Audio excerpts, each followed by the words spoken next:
What is going on, traders? Welcome back to a brand new video. And this is a phase 2 update. You guys saw that we passed phase 1. If you guys haven't watched those videos yet, please be sure to check those out. Because you guys saw me trade live on a couple of those videos on the phase 1 challenge. But for the most part, we passed the challenge. All right. And we are on phase 2. This is a phase 2 update. And the update I have for you guys is that we are down 5%. We're down 5%. We're down 5%. But I'm not worried. You know why I'm not worried? Is because I know exactly why I'm down 5%. It's not the strategy. It's not because I took bad trades. It's not because I FOMO'd into any trades. It is my risk management. Now, in the previous video or 2 videos ago, I told you guys that I was going to risk properly, but the setup was so clean. It was so nice that, yeah, it got the best of me. And I'm still working on my psychology. All right. I still battle with psychological issues.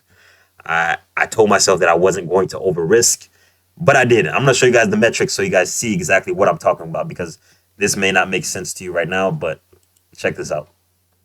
This is my dashboard right here. Where is it? You can see this 50K count. We are down 5%, $2,500. This is a 50K count. Let me show you guys. Look at this. Look at this.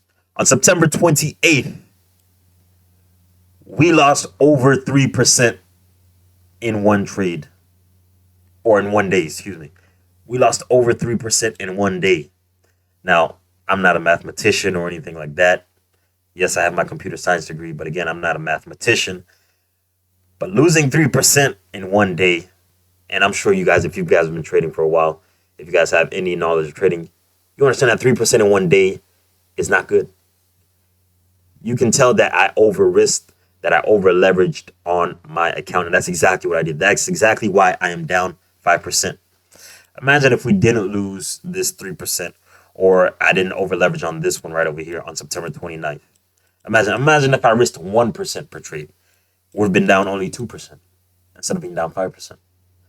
So you guys see how not sticking to your rules, not having risk management, not following the trading plan can get you into a deeper hole.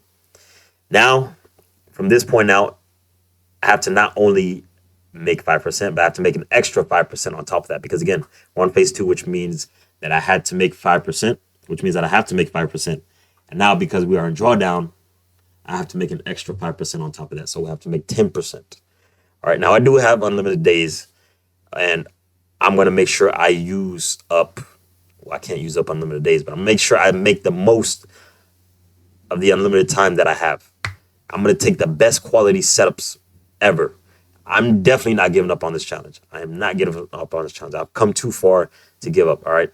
You guys saw me pass phase 1, as I said, and now we're on phase 2. So I'm definitely not giving up. I definitely have the strategy. I have the skill set. It's just my psychology, which leads to me over risking on my trades. So that's the metrics. I'm going to show you guys the trades that actually got me into drawdown. The trades that I took that got me into the drawdown. These are the more detailed metrics right over here. They were all on not US 30. They were all on NASDAQ, by the way. Every single trade that I took was on NASDAQ. Every single loss that I took. And it's not NASDAQ. It's not the markets. It's me. As I said, it's not no one else but me. All right. NASDAQ, the setups were clean. The setups were clean. It's just, I over risked. And that's what happens when you over risk. You lose a lot of money.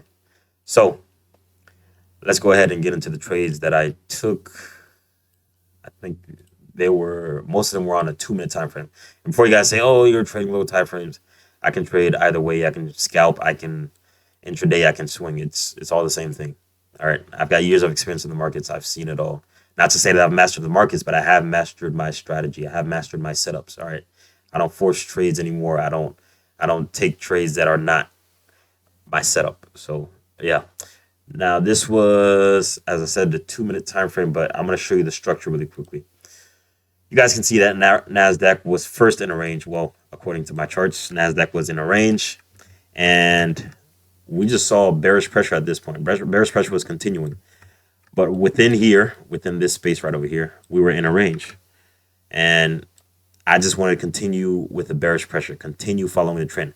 Now, I did notice that there was a weekly support level right over here.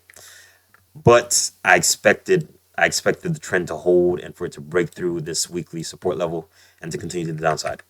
And it wasn't the case. Let me go ahead and show you guys. So we had this break. This one I took on my live account. That one was a clean trade. It was a 1 hour trade, a 1 hour setup.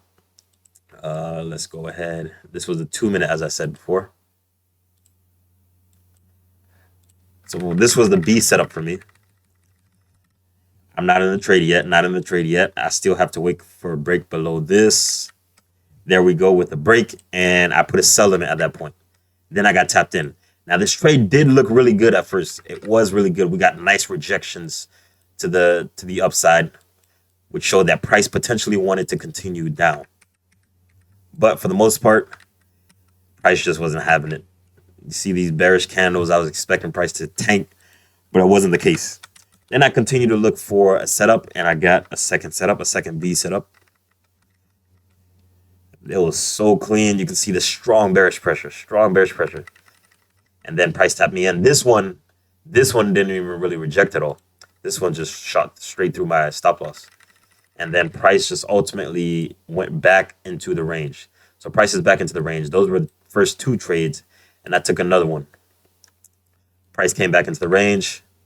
Now what I was looking for at this point was either for price to get out of this range, the downside, and start looking for my setup on the retest to continue down, or for price to break to the upside, retest, start looking for my setup at the retest, and for price to continue to the upside. And price ultimately shot up, broke above, right? Broke above with this candle right here. Let me go back a little bit. And then this candle right there was a retest. The black candle you just saw, the bearish candle, was the retest. So we've broken above, and we are retesting right now. Retest. You can see that was a nice slight shift of structure. So we had this manipulation, break to the upside, and retest. So price came back down. It seemed as though price was retesting. You can see we started pushing to the upside a little bit. This one was my A+ setup, and price did give me a nice push to the upside. You can see with that candle, and then one more candle just pushed to the upside. My TP was about right here. Again, I go from 1 to 2s. My TP is actually about right over here. I go from 1 to 2s. Price tried to push the upside, but just could not hold bullish pressure. And ultimately, price tried to make one more push. I was expecting this to be the push that continued up, but it wasn't the case. As I showed you guys before, all the trades were on NASDAQ that we've lost so far on the phase 2 challenge. So again, this is the end of the video, but I want you guys to learn from my mistakes so that you don't make the same mistakes. Risk management is very important. Yes, you can have the best strategy in the world. If your risk isn't in check, if your risk is not in check, you will definitely lose money. All right. And you'll get yourself into a hole that is going to be tough to get out of. Now, I love challenges. I embrace challenges. And this is just another challenge for me to get myself from 5% to passing this challenge. And you guys are going to witness it with me. All right. So again, I'm seeing this as an opportunity to grow rather than looking at it from a victim mentality. So again, this is a challenge within a challenge. So we're already taking the FTMO challenge, but the challenge is that we're down 5%. Now we have to make 10%. So yeah, you guys are going to be with me. You guys are going to see every single trade I take, or I'm going to break down every single trade I take, because I might not be able to trade live in front of you guys just because of my schedule. And yeah, you guys are going to see it firsthand. So let's go ahead. Let's get it. Good luck in the markets next week. I will see you guys in the next video. Peace out.